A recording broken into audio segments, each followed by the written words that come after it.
Bienvenue à toi dans la première communauté française contre l'addiction à la pornographie. Pourquoi regarde-t-on du porno? Pour répondre à cette question, il faut prendre un peu de recul sur nos vies.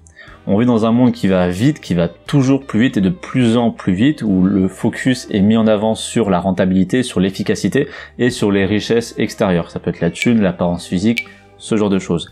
Mais très peu sur les richesses intérieures. Ça peut être le sacré, la spiritualité, le bien-être, tout ça.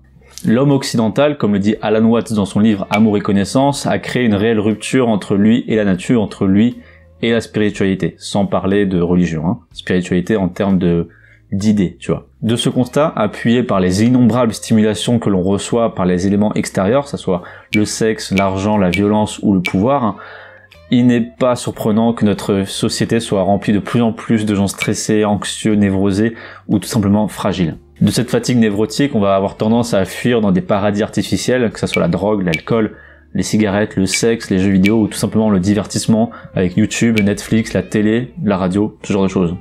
L'addiction, et tout professionnel vous le dira, résulte d'un manque. Manque qui lui-même résulte d'un besoin inassouvi. Pour le porno, c'est souvent social, relationnel ou sexuel. Donc, pour comprendre la question « Pourquoi regarde-t-on du porno ?», je ne vais pas vous répondre les questions dites classiques, pour divertissement, par pulsion, non.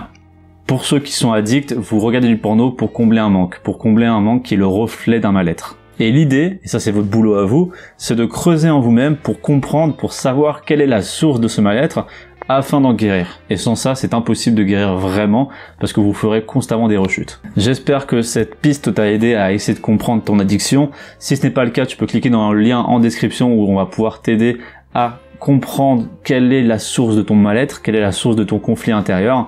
Et moi je te dis à la prochaine, c'était Damien de Porno Rouge. Ciao.